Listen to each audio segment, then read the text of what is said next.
트럼프 대통령이 국가 비상사태를 선언한 지 2주가 지났습니다.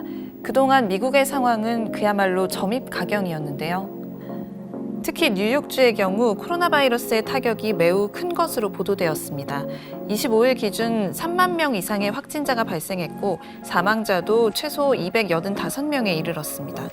뉴욕시 확진자 역시 2만 명 가까이 증가했다고 하는데요. 병상과 의료 장비, 의료진이 턱없이 부족한 상황에 뉴욕시의 한 의사는 결국 첫 번째 확진자가 발생했다. 그게 모든 것이 무너지기 시작한 때였다라고 언급할 정도입니다. 마치 제3세계 국가에서나 일어날 법한 일이라고도 덧붙였는데요.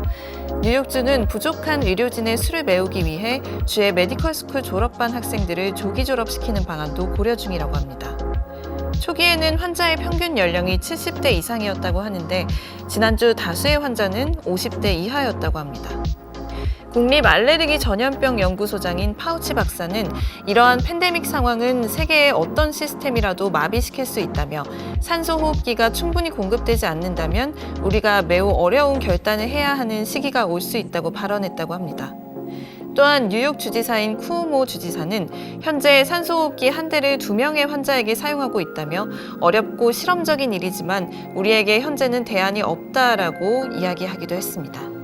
CNN은 이런 상황을 겪는 것이 비단 뉴욕주뿐만이 아니라고도 전했는데요. 미국 전역의 병원에는 환자가 폭증하고 마스크나 방호복과 같은 개인 보호기구, 또 의료진을 구하는 데에 어려움을 겪고 있다고 합니다. 버지니아주의 한 간호사는 자신이 일하고 있는 병원이 유난히 혼란스럽다고 말하며 응급실에는 코로나19 의심 환자와 다른 질병을 가진 환자들이 섞여 있는 상황이라고 설명했습니다. 그렇다면 과연 현지 미국 상황은 어떤지 현지 연결을 통해서 들어보도록 하겠습니다. 모든 상점들이요. 모든 상점들 백화점 포함해서 거의 다 닫은 상태고요. 마스크하고 장갑 낀 사람들이 눈에 띄게 많이 늘었고요. 조지아 같은 경우나 이런 데는 트래픽이 굉장히 심한데 일단 차가 하나도 없고요. 그리고 결혼식 같은 거 많이 취소하는 사태가 벌어지고 있고요. 그리고 음식점 같은 거, 음식점들은 다 닫았어요. 다 닫고 다이닝 같은 경우는 무조건 할 수 없고요. 투고, 테이크아웃만 가능하고요. 아니면 딜리버리만 가능하고요. 미국의 공중보건 전문가들과 의사들은 미국의 상황이 이탈리아처럼 될 수 있다고 경고하고 나섰다고 하는데요.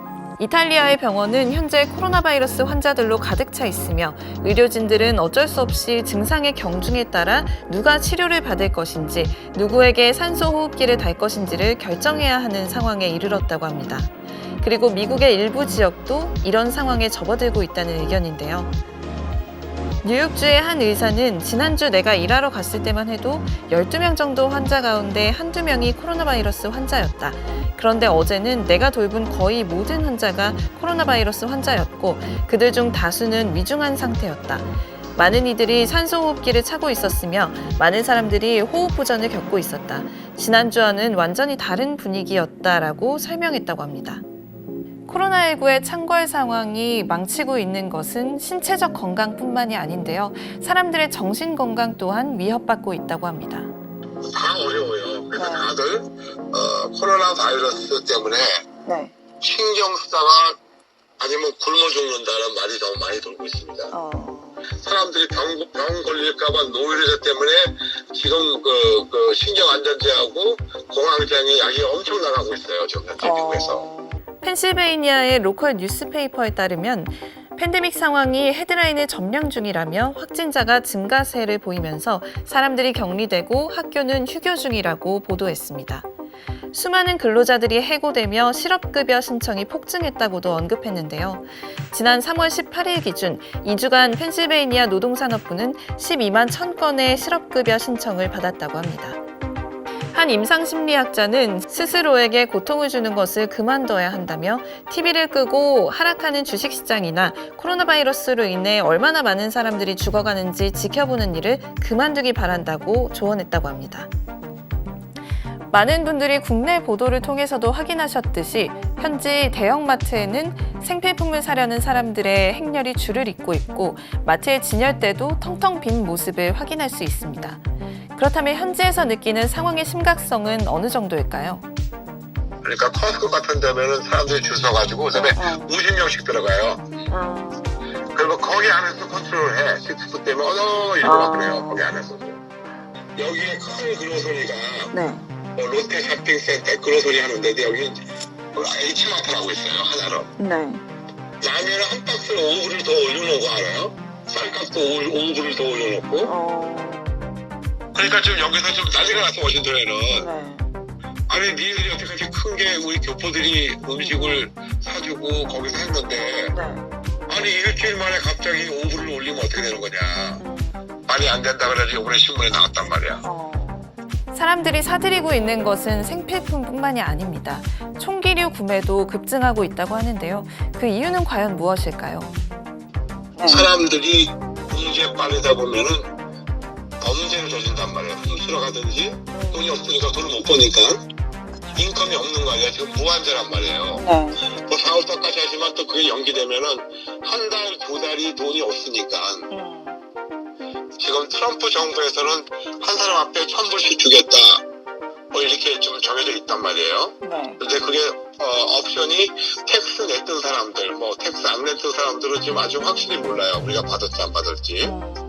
그리고 텍스 내야 될 돈들 다 감해주고 그런 지금 시스템을 갖고 있는데 총 사는 이유는 만약에 이게 폭동이 일어났을 때 자기들을 보호하기 위해서 총을 사는 거예요.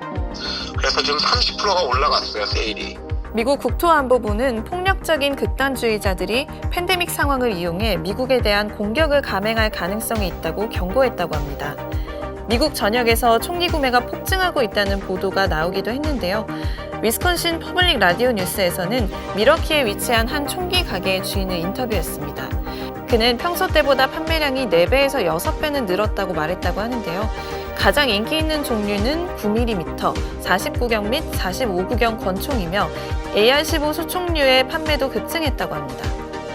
그는 지금까지 제가 본 바에 의하면 요즘 총기류를 구매하는 사람들은 지속적으로 총기류를 사왔던 사람들이 아닙니다. 그들은 수집가도 아니고 사냥꾼도 아니며 그저 어떤 통제 불가한 상황이 벌어졌을 때 집에서 자기 스스로를 보호할 무언가가 필요한 평범한 사람들입니다. 라고 말했다고 합니다.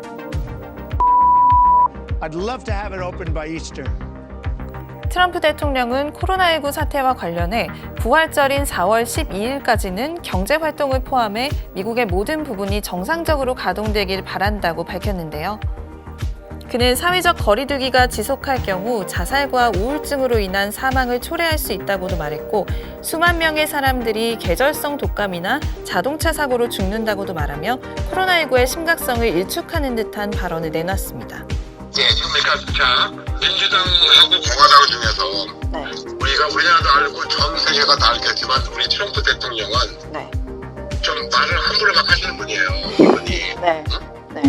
네, 그렇지만 이제 미국인주의, 그 다음에 장사하는 주의 이런 거에 대해서는 잘하고 계시는데 내가 보기에는 희망 리스트겠죠. 아니 지금 시작하고 하루에 지금 10,000명씩 올라가는 거 아시죠? 지금 6만 명인가 5만 명이 벌써. 그랬는데 그게 부활절에 4월 5월 달에 그게 해제가 되겠습니까? 부활절까지 했으면 좋겠다 그렇지만 미국에 있는 분들은 다 안 믿죠. 그의 이런 행동은 주식시장과 재선을 다분히 의식한 것으로 보입니다. 하지만 각 주도들의 생각은 트럼프 대통령의 생각과는 좀 달라 보이는데요. 많은 주지사들과 시장들은 휴교령을 내리고 레스토랑과 바를 닫도록 하고 있습니다. 지난 월요일 미시간 주지사는 3주간 한 집에 사는 가족이 아닌 사람들과 공공장소 또는 사적으로 모이지 않도록 했고요. 버지니아주는 올해 남은 기간 동안 학교를 닫도록 했습니다.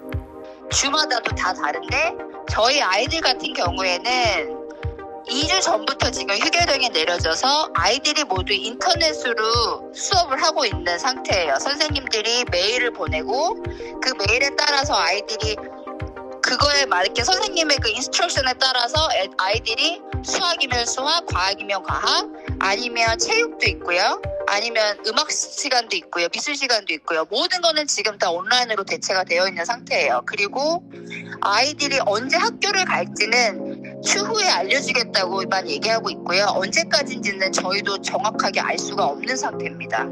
트럼프의 부활절 정상화론에 대한 주도들의 생각은 뉴욕 주지사인 앤드류 쿠오모의 발언으로 요약할 수 있겠는데요. 그는 우리는 인간의 생명에 돈의 수치를 들이대지 않을 것이다 라고 말한 것으로 전해졌습니다. 쿠오모 주지사는 트위터를 통해 우리 어머니는 소모품이 아니다. 당신의 어머니 또한 마찬가지다. 우리는 경제적인 부분에 지장이 없는 공중보건 전략을 충분히 쓸 수 있다며 어느 누구도 주식시장을 위해서 사회 다윈주의를 주장해선 안 된다고 주장했다고 합니다. 또 민주당의 유력 대선 주자인 조 바이든 전 부통령은 트럼프 대통령이 부활절을 사회적 거리두기 완화의 시간표로 제시한 데 대해 재앙적 결과를 낳을 수 있다고 직격탄을 날렸다고 하는데요. 사회적 거리두기의 효과가 막 나타나기 시작하는 때에 우리가 사람들을 일자리로 복귀시켜 2차 감염 수치 급증이라는 결과를 초래한다면 우리의 국민과 경제에 재앙적인 일이 될 것이라며 이는 결국에는 훨씬 더 파멸적인 일이 될 것이라고 경고했다고 합니다. 바이든 전 부통령은 경제 불안정에 대해 우려하는 투자자들에게 어떤 메시지를 보내겠냐는 질문에 그들은 과학에 대해 생각해 볼 필요가 있다며 월스트리트의 과학이 아닌 의료과학 말이다 라고 꼬집었다고도 합니다.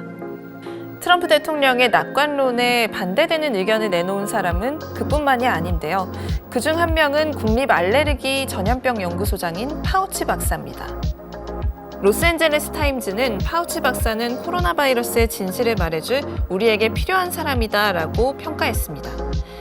그리고 그가 자신의 일을 할 수 있게 해주자라는 사설을 내놨는데요. 코로나 바이러스 팬데믹 상황에 대한 트럼프 대통령의 대응 중 가장 현명한 것 중 하나는 앤서니 파우치 박사를 백악관의 코로나 바이러스 대응 TF팀에 임명한 것이었다라고 LA타임즈는 말하고 있습니다. 파우치 박사는 공중보건의 영웅으로 꼽히는 인물인데요. 6명의 대통령의 임기가 진행되는 동안 연구소를 이끌며 진실을 숨기거나 과학적인 사실을 부정하지 않았기 때문이라고 합니다. 3월 초 트럼프 대통령은 의학계 인사들이 모인 자리에서 몇 달 안에 코로나 바이러스 백신이 준비될 것이라는 이야기를 들었다고 몇 번이고 주장했다고 합니다. 그러자 이때 파우치 박사가 끼어드는데요. 여러분들이 1년 안에 만들고 테스트를 시작할 백신은 접종 불가능한 것이라는 사실을 대통령에게 정확히 말해달라며 여러분이 얼마나 빠르게 일을 진행하건 관계없이 백신을 만들어내는 데에는 최소 1년에서 1년 반이 걸릴 것이라고 말했다고 합니다. 파우치는 최근 다시 한번 트럼프 대통령의 발언에 찬물을 끼얹은 바가 있다고 하는데요. 이는 코로나 바이러스의 잠재적 치료제로 꼽히는 말라리아 치료제 클로로킨과 관련돼 있습니다. 파우치 박사가 지적했듯 클로로킨이 코로나 환자를 안전하고 효과적으로 치료할 수 있다는 증거는 여전히 일회성에 불과하다는 것이죠. 자신의 생각과 반대되는 의견을 내놓는 인사들에 대해 해고를 남발하는 트럼프 대통령의 전력을 볼 때 파우치 박사의 안위를 걱정하는 의견도 속속들이 나오고 있습니다. 하지만 LA타임즈는 간단한 현실은 감염병 질환 발발에 관련된 과학에 대해서는 파우치 박사만한 전문가가 거의 없다고 이야기하고 있는데요. 언론들은 이 팬데믹 상황과 계속해서 싸워나가려면 대통령에게 파우치 박사가 필요하다는 의견을 내놓고 있습니다. 재선을 앞둔 트럼프 대통령의 대응 실패론에도 힘이 실리고 있는 모습이지만 아직까지는 여론은 트럼프의 편인 것으로 보입니다. CNBC는 역사적으로 위기가 발생했을 때 대통령 지지율이 상승하고는 했는데 24일 여론조사 업체 갤럽은 트럼프 대통령에 대한 지지율이 49%로 상승했다고 발표했다고 합니다. 이는 그의 역대 최고치와 일치하는 것이다 라고 보도했다고 하는데요. 3월 초에 갤럽은 트럼프 대통령의 지지율을 44%로 발표한 바 있는데 최근 들어 그가 코로나19 봉쇄를 위해 매일 기자회견을 개최하는 등의 노력을 보인 것이 지지율 상승을 견인했다고 분석했다고 합니다. 얼마 전 트럼프 대통령이 우리나라에 진단키트를 요청했다는 보도가 나왔는데요. 이로 인해 진단율이 늘어날 것이라고는 하지만 현지 상황은 여전히 녹록치 않아 보입니다. 마스크하고 그다음에 그 진단키트 그래서 이번에 새로 나온 게 나왔다는데 45분 만에 양성인가 음성을 하는 걸 그걸 개발해가지고 지금 전부 다 이머전시 룸이나 이제 병원으로 지금 이게 다 이제 가는 중이에요. 근데 아직도 모자라. 아직도 멀었어요. 그러니까 한국이랑 여기 비교하면은 아직도 그 물건이 나오려면은 고치는 이 단계가 또 많고 그랬는데 지금 현지 마지막에 MBC 뉴스에서 봤을 때는 그게 is on the way. 그러니까 아직 다 온 건 아니에요. 50주니까. 전문가들은 입을 모아 코로나19 전개 상황이 이제 시작이라고 말하는데요. 앞으로 벌어질 상황이 두렵기도 하지만 역사적으로 세계가 협심에 대응하게 된 만큼 조기 종식에 대한 기대감도 생깁니다. 현지에 계신 분들의 안전을 바라고 향후 상황 동안 KTPD의 신변잡기에서 따라가 보도록 하겠습니다.